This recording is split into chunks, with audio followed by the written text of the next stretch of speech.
chewed up by mosquitoes right now. Man.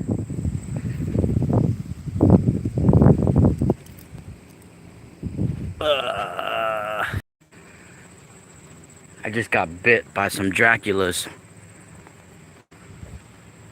Some drone Dracula. We got the drone Draculas here. Smash that like button. Keep me. I've been losing subscribers. I don't know why, but the number went down this month instead of up. Hey, what's up there in the chat room? So we got a great announcement as well. For those that don't already know, patreon.com/themysticalspiral. I've been putting like daily info up there for a few years. We're gonna have a new job, a commitment. Of course, we have a radio show that's like but now we are gonna be starting a class like a regular job, you know. I don't know if we're gonna do it Monday through Friday or how many days per week. Oh, shout out in the chat to La Love a Girl. So she hears her headaches. But yeah, I mean, I think this will benefit everybody, you know. My friend and colleague Roger Spur from Mud Fossil University, those of you that know Roger from Mud Fossil University, we're going to be doing an exclusive Q&A type school platform where other people can post their work as well. We could discuss things in an intelligent manner and debate things in an intelligent manner. I will be also challenging a lot of Roger's work, you know, not in a negative way, but I'm going to be in a discussion with him like, well, certain scientists say this, certain people say this, how do you respond to that, you know? So we're going to be having a very interesting platform where we can discuss why certain people think certain things here, why certain people think certain things there, and why Roger has certain findings that he has. And when I'm doing it with Roger, we're going to stick to the physical research, but also on my own time, I do my own separate information as well.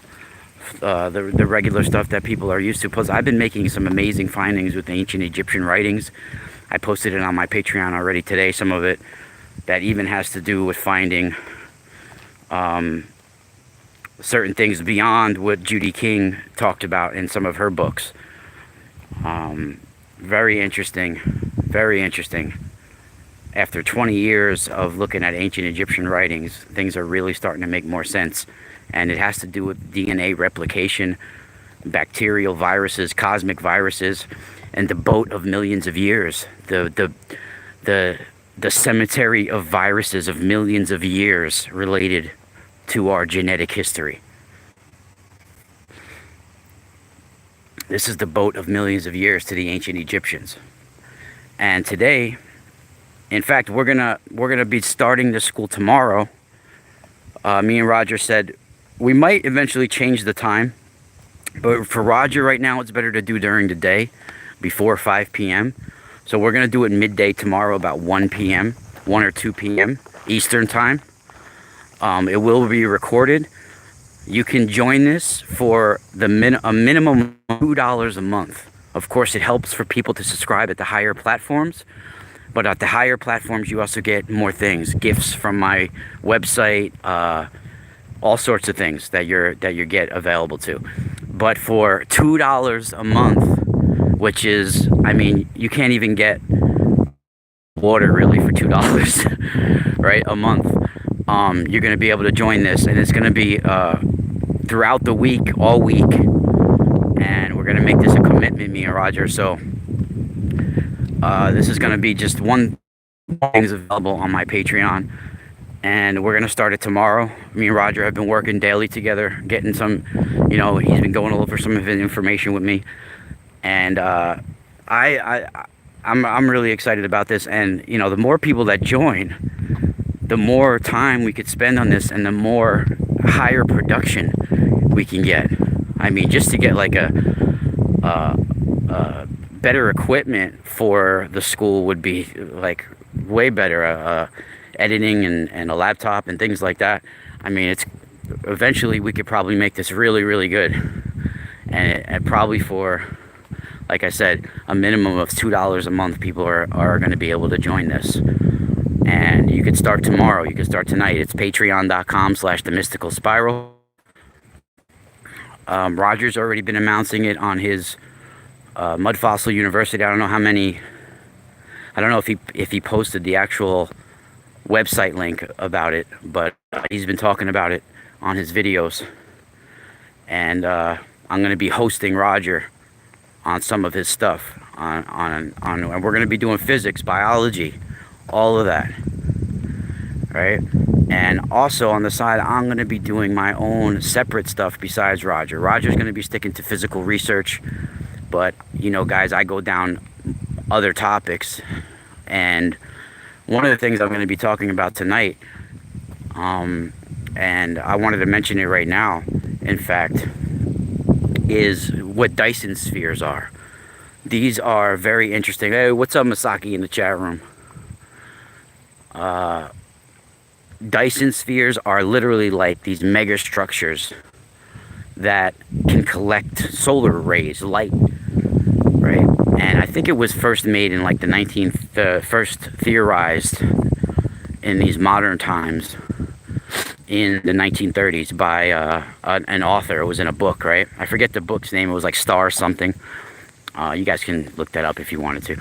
But then in like early 1960s, there was Freeman Dyson, who popularized this concept of making like, and you could see in the thumbnail of this video what one of these megastructures might look like, right? A giant megastructure that would be built around a star, a sun, or maybe even a black hole, or maybe like a white dwarf, or some sort of like solar collector of energy, a way of harvesting energy. But the thing is, no one really talks about is that if these structures do in fact exist, and if we would build one of these structures, right, hypothetically, no one discusses the fact that when we are harvesting that energy, that light, maybe that light might be part of a cosmic harmonic flow, right? And but us, by taking away, might be causing a disruption in the harmony of the universe, right? And what if we did? What if we were able to actually have a Dyson sphere around a white dwarf about to go supernova or something like this, right? What if we were contained at that supernova? Don't you think that might cause some sort of disharmony with the universe, right? And I think these stars do exist. These megastructures do exist, and I really think they actually exist on smaller versions as well. You know, what if they were actually built to be spinning around the ears or the brain or the head of a person, or the whole body of a person, harvesting the energy of a person?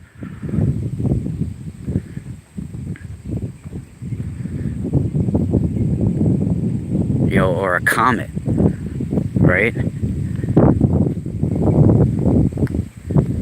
And you know, there's a star that they call, you know, because there's most people don't realize it. They don't put the two and two together, but like, you realize stars are basically like suns, and a majority of the stars that we see out there have planets revolving around them. All right, these suns have planets revolving around them, and sometimes these suns, and there's binary suns, when they start to, you know, deplete, until they become white dwarfs, and then they transform, right? And then they go supernova, and then gamma ray bursts get sent out of that supernova, right? They're some of these stars,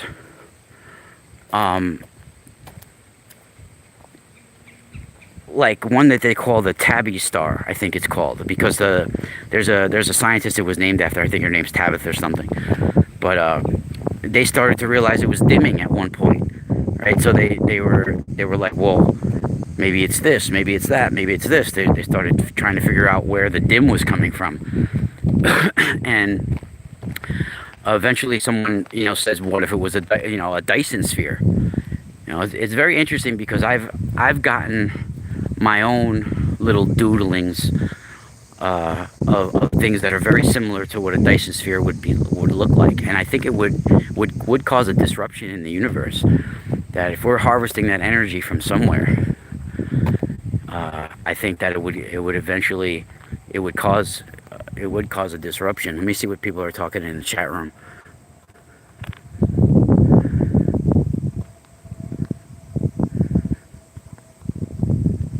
Yeah, well, there's the biggest comet of all time, the mega comet, that's going to be into our solar system, I think, in 2031,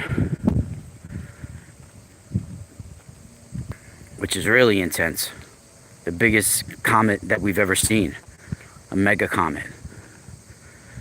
I was just posting about it the other day. Damn, I'm getting eaten alive by mosquitoes. So many mosquitoes. Hi. Back in even 2018, I was posting about it on my YouTube right here. I have several videos where I was talking about the green comet coming and how it's going to. I was relating it to getting, these, I guess you could say, like premonitions, more like, a real gut feeling and a knowing that was coming over on me, that I knew plagues were going to be in the air, plagues were coming, new sicknesses were coming, and I was linking it to comets, and what's coming from cosmically. And look what happened. Not even a year later, we have all these new viruses on the planet. And I wasn't trying to be negative either. I wasn't trying to prophesize doom, but that's what I was feeling. And it's interesting that all of these sicknesses, these new viruses, throughout occult history have always been linked to the Naga, to the reptilians. Malaria was seen as the snake wind disease of the Naga. That moving across the planet causes plague.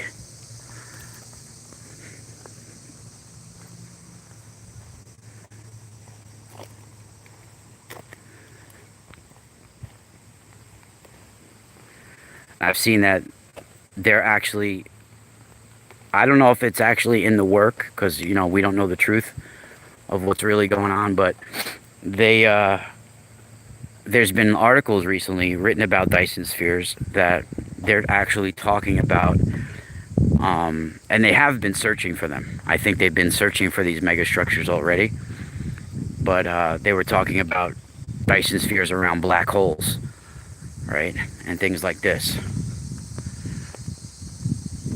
And this is like the most straight out of some Arthur C. Clarke science fiction.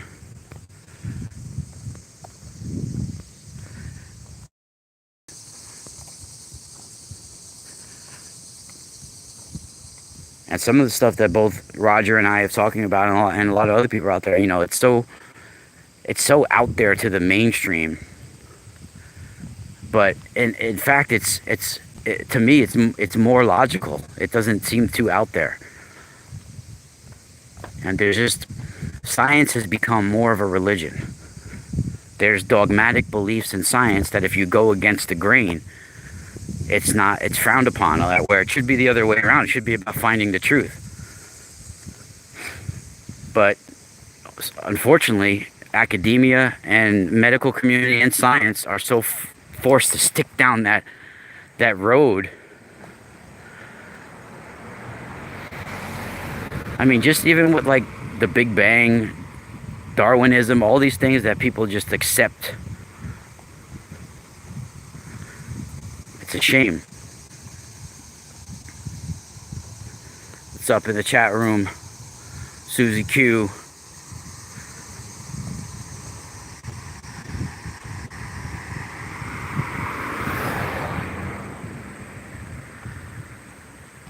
We're going to be doing a giveaway tonight. Again, we had one last week that turned out to be really nice. We had a good response to it, but I'm going to be doing a giveaway right tonight, right here.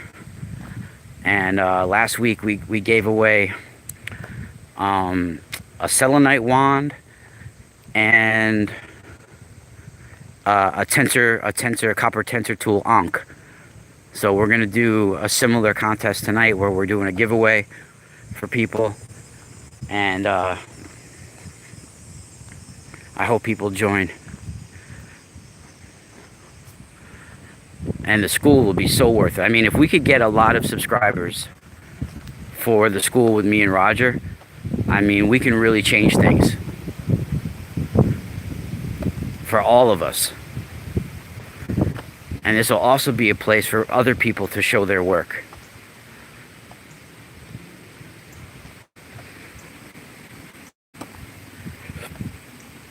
And we can't do that on YouTube. We can't do that on public platforms. And we're making it available to you for as low as $2 a month, you know.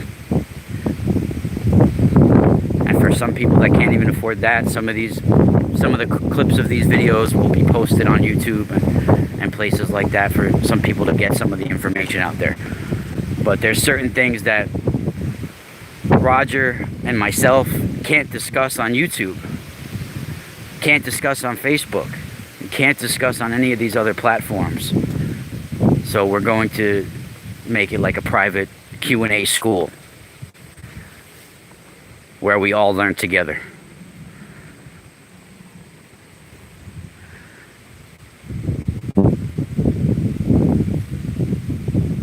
Yeah, I truly think that during the first and dynasties of ancient Egypt, they had higher technology than we have now.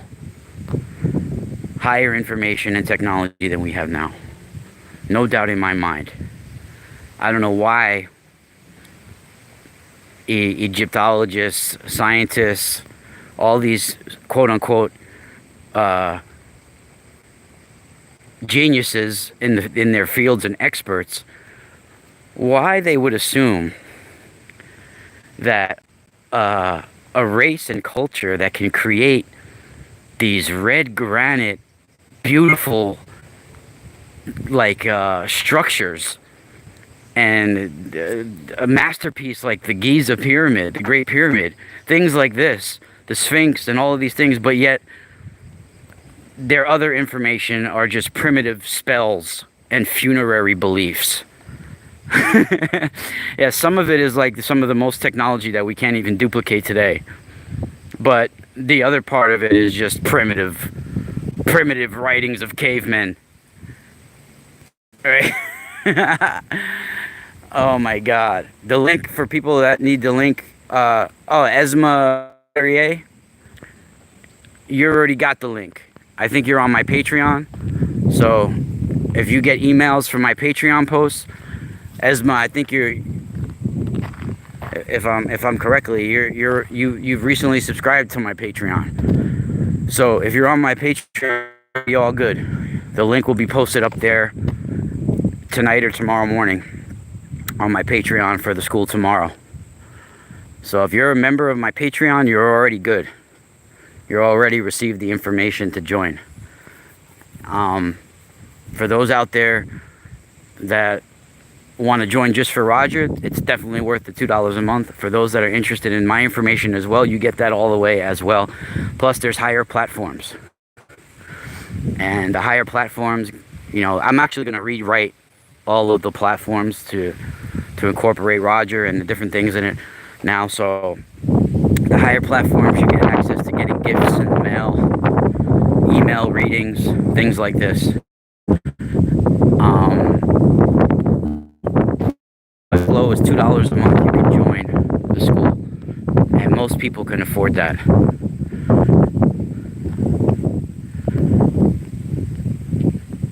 And it'll actually help weed out the problems, and we'll be able to talk about things that we can't discuss on this platform.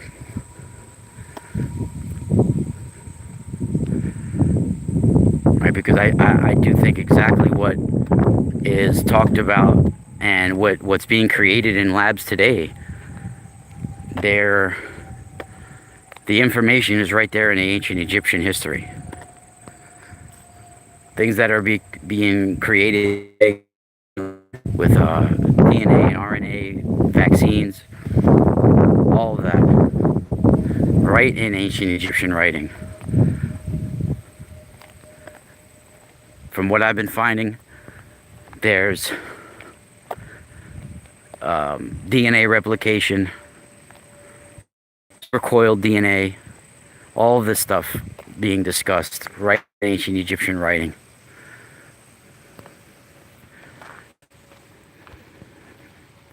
Susie Q. Nice. Thank you for finding Masaki's at patreon.com/pyramidpower. Masaki's been a close buddy of mine for about 6 years already, I think. I think 2015 was when we first started chatting.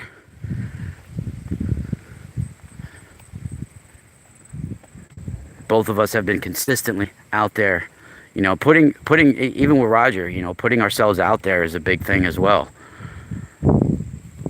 You know, a lot of people frown upon it, especially if I start talking about psychic information. I start talking about things like that. But to me, that the fact that that word's been demonized goes to showing you what kind of society we have. These are just normal conditions of life. You get bursts of thought, creativity. That's all psychic energy. Exactly where art comes from. Music. All that comes from. That could be, in my opinion, labeled under the same category. It's unseen forces. Unseen in this physical reality, but the flow coming out of you, the art coming out of you is the physical result of those forces.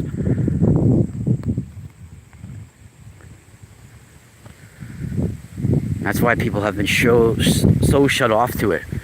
And sometimes when our mind gets altered, and this is what I found in ancient Egyptian writing as well, we have the boat of millions of years. Right, this is a term that we see a lot in ancient Egyptian writing. Right, we have in us, where we have ancient universal common ancestors. We have a boat of millions of years of viruses and DNA that's literally shut off in us, unexpressed. Most of our 98% of our DNA is like this. Right, we have a boat of millions of years of knowledge and evolution.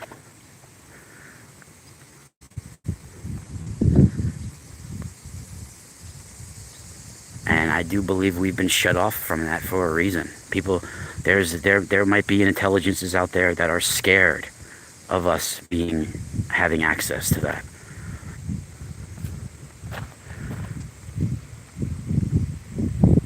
This might have been what's shutting us off from quote unquote heaven.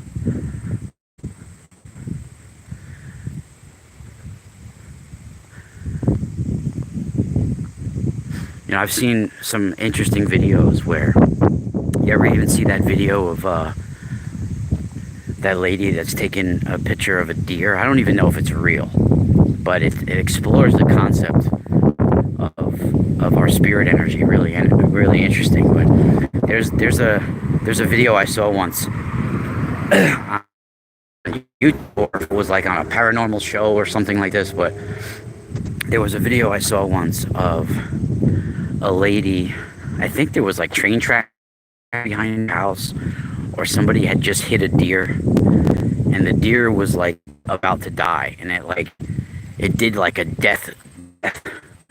last final claim to life, like on the ground dying, and all of a sudden it sort of musters all its energy and gives one final burst and gets up and tries to get up and stand and then folds back down and dies. And then the minute it friggin' dies, you see like literally like a holographic spirit image of that deer pop out of it and go floating, running off, almost like skipping through the air the way a deer would hop.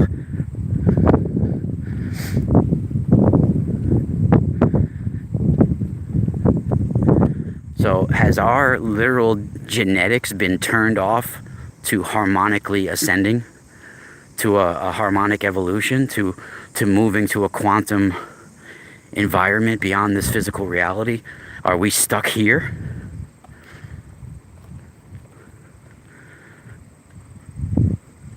Do animals and all living creatures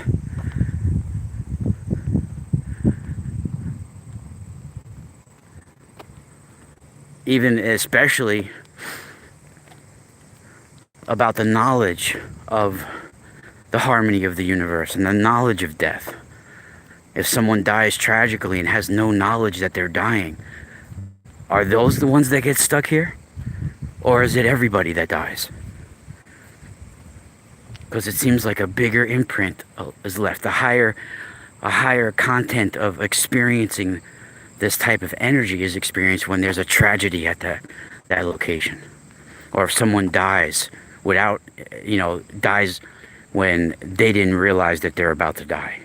Where it was a sudden force that killed them.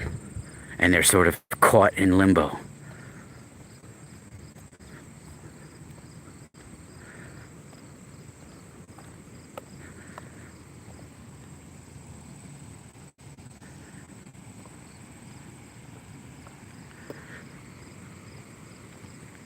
Because I've experienced all sorts of things being at locations. I've gotten visual images of many things. In fact, last night I experienced something. I've been open to this my whole life, and I actually see physical apparitions a lot, and I've seen a few even in, like, I'll be outside in the backyard at nighttime and it'll be raining. In the flash of lightning, I've seen things standing there and then disappear. When there's a lightning storm, usually when there's a lot of electricity in the air, a lot of lightning, thunder, I can pick up on things a lot easier. And there will be times, and it's not always a scary experience. Sometimes it's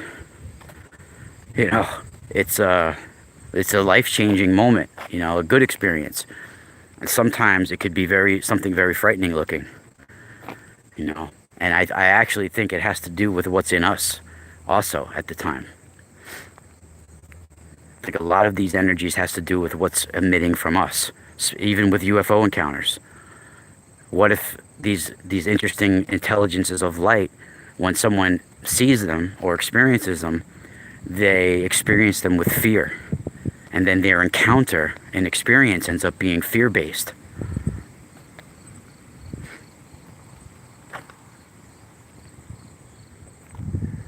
A lot of the psychic energy, I think, and these experiences are actually linked to the person.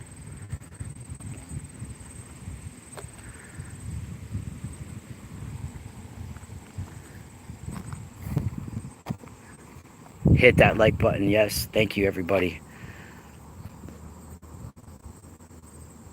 I should use landscape mode. I don't know. I did have it on it at one point, but my phone got messed up and now it won't go to it. I do have a better camera phone, but it doesn't have a chip in it right now. I got to get it hooked up. Let me see if I can switch it to landscape mode. You're right about that. I should have it on landscape. I did have it on there like a few weeks ago. I don't know why it got switched. Every time I try to turn it that way, it tells me to rotate device back. So I got to figure out how to switch it in the settings back to landscape mode. But you're right about that, Nongo. It should be on landscape mode. My bad. But I was just doing a quick video here to, as I'm walking. I actually got to run in a second. I got to go pick up some stuff for the baby. Milk and different things like that. And then we're going to actually be doing a giveaway.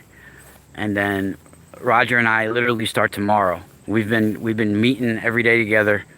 I just got off the phone with him a few minutes ago.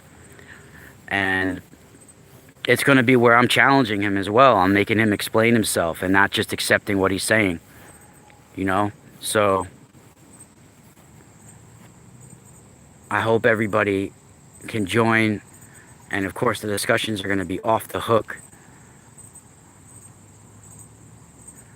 Yeah, we are natural creators, Susie. You're right.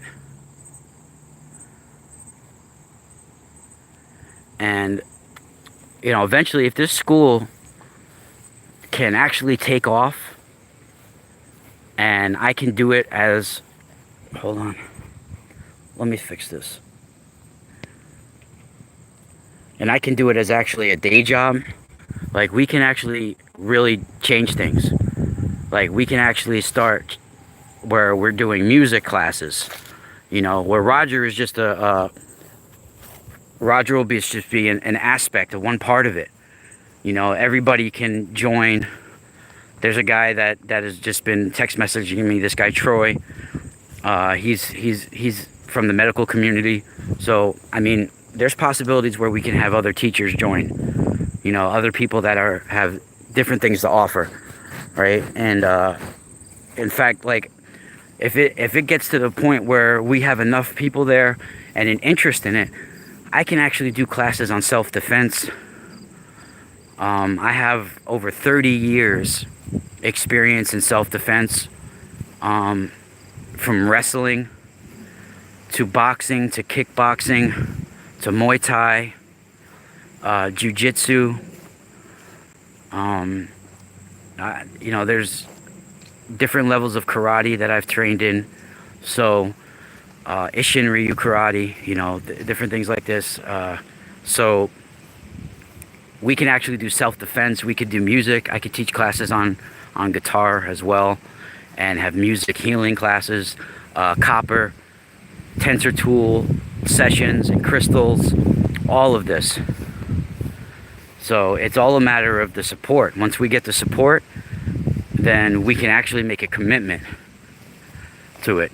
Because right now, it's hard to be doing just these videos for free, basically, and getting suppressed at the same time. Right? I can't even say what I truly want to say in these videos. I have to sort of like process it in my head before I start speaking, because there's certain words I can't say, there's certain topics I can't get too far into, and that's you know, it's the algorithm is set up for us like this. So they basically want you to go on YouTube to just mind fart, to watch people fight on the street or get arrested or do this or do that. It's like they want you looking at stuff like that. They want you looking at mind-numbing stuff. They don't want you gaining knowledge. And I don't mean YouTube specifically. I mean just the general modern-day mainstream, the way it's designed, is to limit truth.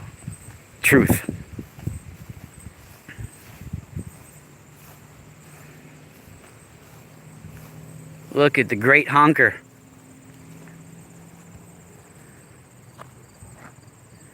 Look at the magical honkers. The great goose. The mystical honkers. Come on, honk. Wah. Wah. Wah. Wah. Dude, they are like dinosaurs.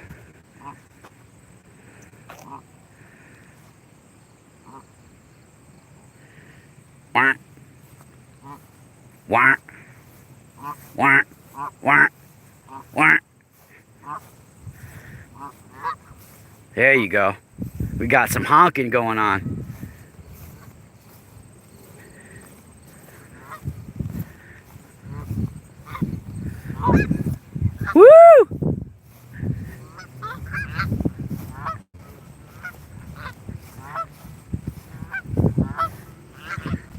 It's music.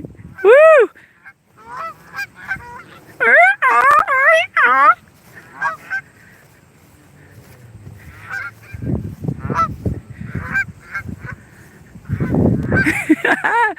Woo, I love it. Come on. Come on. My daughter does that.